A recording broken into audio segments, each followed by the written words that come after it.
Hello students, today I am going to start your chapter number 1 sentence of your 7th class book grammar. Now I am going to tell you कि what is a sentence and why we use the sentence. इसके लिए main मकसद हमारा क्या होता है कि हम किसी के थ्रू जब बात करते हैं या अपनी बात को किसी को समझाना हो तो हमें क्या होता है कि दूसरे को अपनी बात को समझाना आना चाहिए जो हमारे वाक्य के द्वारा हम समझा सकते हैं वाक्य को। तो इसकी मेन डेफिनेशन ये है कि हमारे वाक्य का आदान प्रदान जो हम करते हैं उसी को भाषा बोला जाता है एंड सेंटेंस को हिंदी में बोला जाता है वाक्य। Now we come to the definition of sentence. A sentence is a group of words that makes complete sense. Complete sense का meaning होता है पूरी तरह से जिसका एक अर्थ निकलता है। कुछ ऐसे शब्दों का समूह होता है जिसे वाक्य का नाम दिया जाता है जो एक अर्थ बता रहा है, हमें एक मीनिंग निकाल रहा है उस सेंटेंस का। Like old man of helped pair Reena the clothes with a. ये हमारे कुछ वर्ड्स का ग्रुप तो है बट इसका कोई भी मीनिंग नहीं निकलता है हमारा। लाइक सब्जेक्ट आगे है, कहीं क्रिया है, कहीं पर हमारा ऑब्जेक्ट दिया हुआ है, but this group of words can not be called a sentence. इसे हम सेंटेंस नहीं बोल सकते because the words have not been put in a proper order में नहीं अरेंज किया हुआ है, जिसका कोई मीनिंग नहीं निकल रहा है, तो that will not be called a sentence.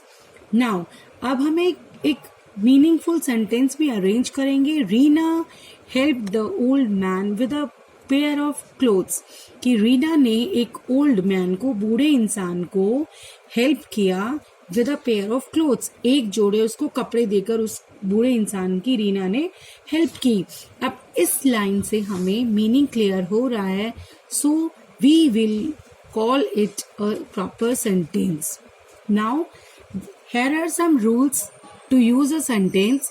पहला रूल हमारा है a sentence begins with a capital letter होना चाहिए। जब भी हम कोई भी सेंटेंस लिखते हैं the first letter should be a capital and ends in a full stop, और जब लास्ट में वो खत्म होता है we are going to put a full stop in the end of the sentence.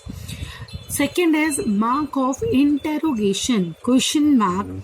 जैसा हमें मालूम है जब आपसे कोई क्वेश्चन करता है, पूछता है कि बेटा तुम्हारा नाम क्या है, व्हाट इज योर नेम, तो हम लास्ट में इंटेरोगेशन साइन जरूर पुट करते हैं। दैट मीन्स इसको इंटेरोगेशन भी और क्वेश्चन मार्क भी बोल सकते हैं। And the third one is mark of exclamation, जिसका साइन हमारा ये होता है, जिसका मीनिंग ये होता है जब हम ज्यादा खुश हो रहे होते हैं, किसी भाव को स्पष्ट कर रहे होते हैं, तब हम, चाहे वो खुशी का भाव हो, दुख का भाव हो, आश्चर्य का भाव हो, तब हमें साइन ऑफ एक्सक्लेमेशन हमें देना मस्ट होता है। लाइक ये हमारा सेंटेंस है। First one is the driver has started to drive the car, यानी ड्राइवर ने गाड़ी शुरू कर दी है ड्राइव करने के लिए गाड़ी को। मीन्स मीनिंग पूरा निकल रहा है प्रॉपर। हमने फर्स्ट सेंटेंस का फर्स्ट वर्ड हमने कैपिटल दिया है एज पर रूल्स जो हमने यहाँ रीड आउट किया है, and we have given a full stop at the end of the sentence. जहां हमारा सेंटेंस फिनिश हो रहा है हमने लास्ट में फुल स्टॉप भी दिया है। Okay, now the next one हमने किया इंटेरोगेशन का साइन के लिए हैव दे प्लेड। अब इसमें हमारी हेल्पिंग वर्ब हैव पहले आ गई है। इट मीन्स ये कुछ क्वेश्चन हमें पूछ रहा है कि have they pledged to serve the country, क्या उन्होंने प्लेज ली है, कसम खाई है, टू सर्व द कंट्री, के लिए अपनी जान देंगे। तो have means it is asking a question, तो उसके लिए हमने लास्ट में क्वेश्चन मार्क पुट कर दिया है, तो it is called the mark of interrogation. Now हमने यहाँ किया था a mark of exclamation means do not make a noise. हमने किसी को क्या किया, एक्सक्लेम किया है कि अभी आपने शोर नहीं करना है, I am doing some work, और अभी आप थोड़ी देर के लिए चुप रहेंगे।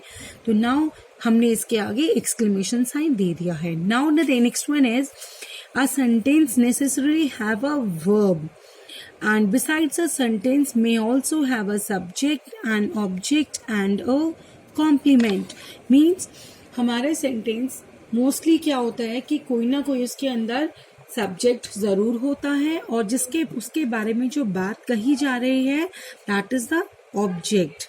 और फुल स्टॉप लगा के we are going to finish the sentence. Now we have given a exercise, छोटी सी है. We are going to start this exercise right now. The words in the following sentences are not in the proper order.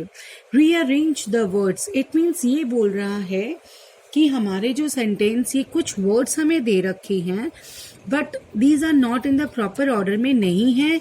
It means इनका कोई meaning नहीं निकल रहा है. हमें इनको रीअरेंज करना है इन सभी वर्ड्स को to make a meaningful. Meaningful मतलब जिसका एक अर्थ निकल जाए, ऐसे हमें इनको सेंटेंसेस को बनाना है. Now first example is this, do in you live Bhopal. इसका कोई मीनिंग नहीं निकल रहा है. नाउ द फर्स्ट सेंटेंस हमने जो अभी कहा था कि हमें इन्हें प्रैक्टिकली जो है एक प्रॉपर ऑर्डर में हमें रीअरेंज करना है इनको, ताकि एक मीनिंगफुल सेंटेंस बन जाए. तो हम इसका सेंटेंस है do in you live Bhopal. हम इसका सेंटेंस बनाएंगे do you live in Bhopal. क्या तुम भोपाल में रहते हो? तब ये आपका मीनिंगफुल सेंटेंस बन जाता है. And the second one is my taught swimming me father. इसका कोई मीनिंग नहीं निकल रहा है. We have to arrange it. तो इसका अरेंज करने के बाद हम निकलता है answer my father taught me swimming. It means मेरे पापा ने मुझे स्विमिंग करना मीन्स तैरना मुझे सिखाया है. Now, third sentence is teaches Mr. English teaches us Jen. Now, इसका कोई meaning नहीं है and the meaning is meaningful sentence will be Mr. Jan teaches us English.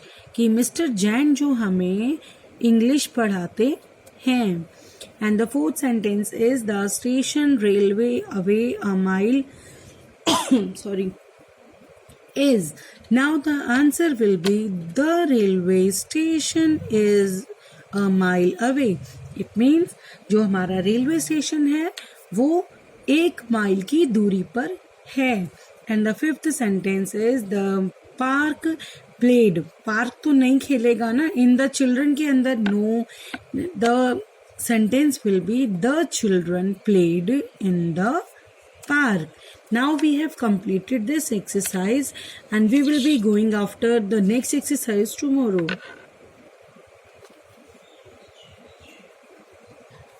Now अभी हमने जो अभी मैंने एक्सरसाइज आपको करवाई है, आप इसका स्क्रीनशॉट यहाँ से ले सकते हैं. I have given you the correct meaningful sentences जिसे आप अपनी कॉपीज में नोट डाउन कर सकते हैं. Okay class.